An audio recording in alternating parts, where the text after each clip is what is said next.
बाबा, बाबा, लोकतंत्र बाबा, मार्गदर्शन कीजिए बाबा। हमारी आस्था डगमगाने लगी है, विचारधारा विचलित होने लगी है। अपने देवता से हमारा मोह भंग हो रहा महाराज, मार्गदर्शन कीजिए। शांत हो जाओ बच्चा, एकदम शांत। बाबा तुम्हारी हर एक शंका का समाधान करेंगे। धन्य है महाराज, आप धन्य हैं। बच्चा, सबसे पहले हमें यह बताओ कि कौन से देवता के प्रति तुम आस्था भाव रखते हो? प्रभु श्री नरेंद्र मोदी के प्रति बाबा। फिर तो एक दिन तुम्हारा हृदय परिवर्तन होना ही था बच्चा। वो क्यों बाबा? क्योंकि ये प्रकृति का नियम है।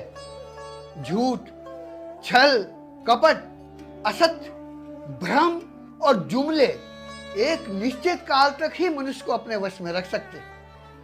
जिस दिन मनुष्य को सत्य का आभास होगा, वो प्रवंचना अर्थात ठगी के बंधन से मुक्ति अवश्य पाएगा। किंतु बाबा, हमें प्रभु मोदी की इस अलौकिक दुनिया से मुक्ति नहीं चाहिए।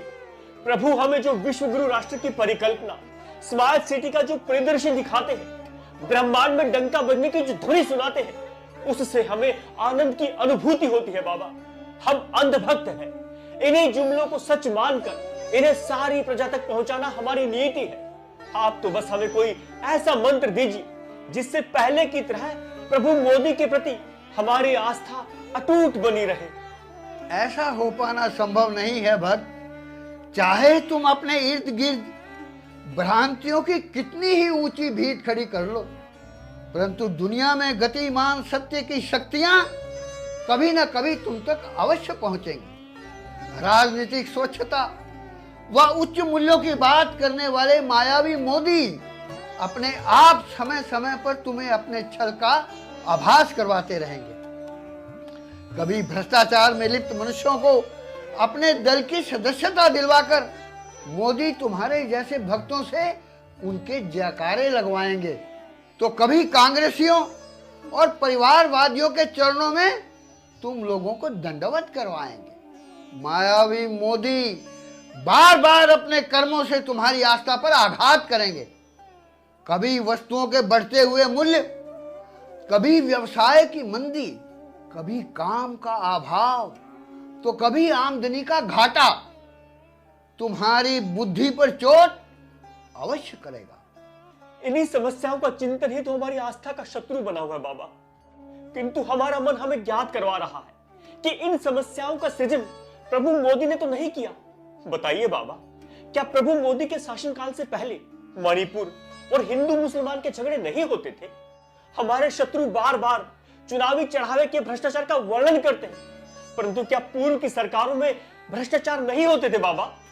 क्या प्रभु मोदी के सिंहासन पर विराजमान होने से पूर्व निर्धनता, व्यवसायों का अभाव अर्थात बेरोजगारी, मूल्य वृद्धि अर्थात महंगाई, भ्रष्टाचार, भूखमरी, अपराध, हिंसा और दंगे नहीं होते थे बाबा? बच्चा, किसी भी देश के लिए सिर्फ समस्याएं समस्या नहीं होती। सबसे बड़ी समस्या होती है समस्याओं के प्रति हमारा दृष्टिकोण। समस्याएं मोदी से पूर्व की सरकारों के काल में भी थी, उनसे पूर्व अंग्रेजों, अंग्रेजों से पूर्व मुगलों व उनसे भी पूर्व अन्य राजशाही के काल में भी व्याप्त थी। राष्ट्र का इतिहास बताता है कि समस्याएं तो भगवान राम और भगवान श्री कृष्ण के समय में भी थी, किंतु 1947 में जब हमारा राष्ट्र स्वतंत्र हुआ, उसने एक संविधान बनाया, हर कार्य के लिए नियम, सरकार और प्रशासन के कर्तव्य तय किए। उसी समय यह तय हुआ कि अब से राष्ट्र की परिधि में जो भी होगा, अच्छा या बुरा, उसके लिए वर्तमान सरकार और वर्तमान प्रशासन उत्तरदायी होंगे।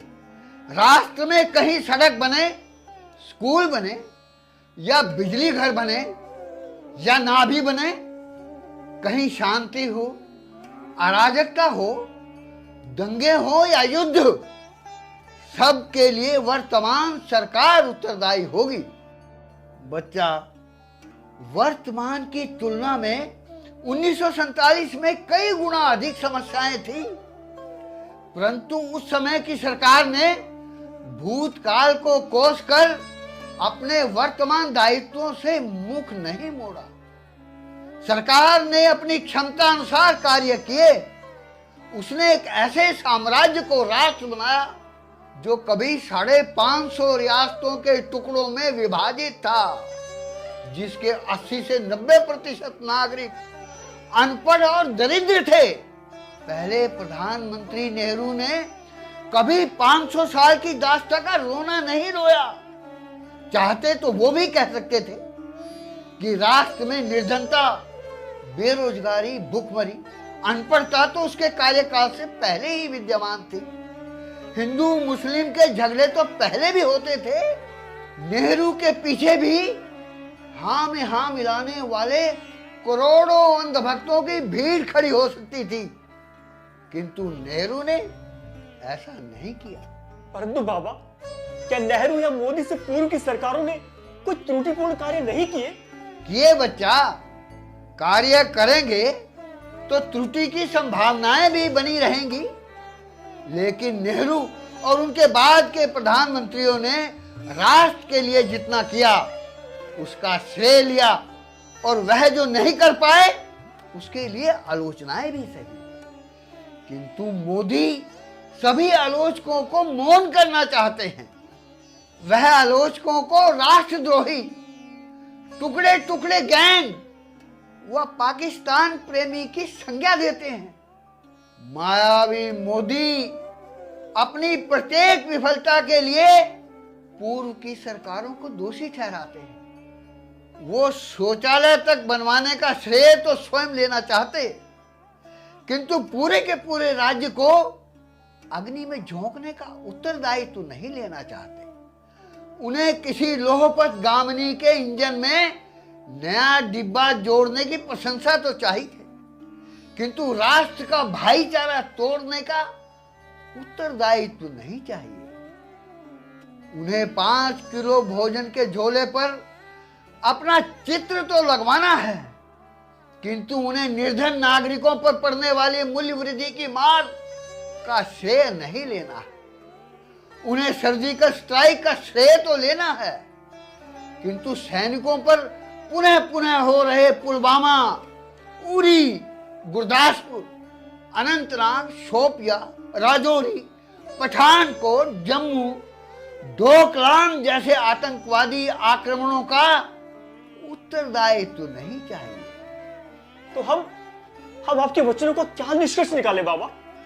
निष्कर्ष यह है बच्चा, मोदी जिस मार्ग पर चल रहे हैं वह तानाशाही की दिशा में जा रहा है, क्योंकि कोई भी ऐसा राजनीतिज्ञ जो स्वयं को प्रभु की श्रेणी में मानता हो, जो सर्वशक्तिमान प्रभु के भक्तों को अपनी भक्त मंडली में परिवर्तित करता हो, जो स्वयं को आलोचनाओं व कर्तव्य बोध से दूर रखता हो, जो सैन्य बल व अनुसंधान संस्थाओं के दुरुपयोग से विपक्ष जनों को प्रताड़ित करता हो, जो पूंजीपतियों के प्रभाव में कृषकों पर अत्याचार करता हो, जो नौकरी मांगने पर युवाओं पर सैन्य प्रहार करवाता हो, जो वस्तुओं के बढ़ते मूल्यों को नियंत्रित ना कर पाता हो, जो महामारी के समय प्रजा को उपचार तक ना दे पाता हो, जो दुष्कर्मियों को कारावास से स्वतंत्र करवाता हो, जो भ्रष्टाचारियों को अपने दल का टिकट दिलवाता हो, जो अपने धर्म के लोगों को अन्य धर्मों का डर दिखाकर डराता हो, जो धर्म के नाम पर भाइयों को लड़वाता हो, वो कभी अच्छे दिन नहीं ला सकता।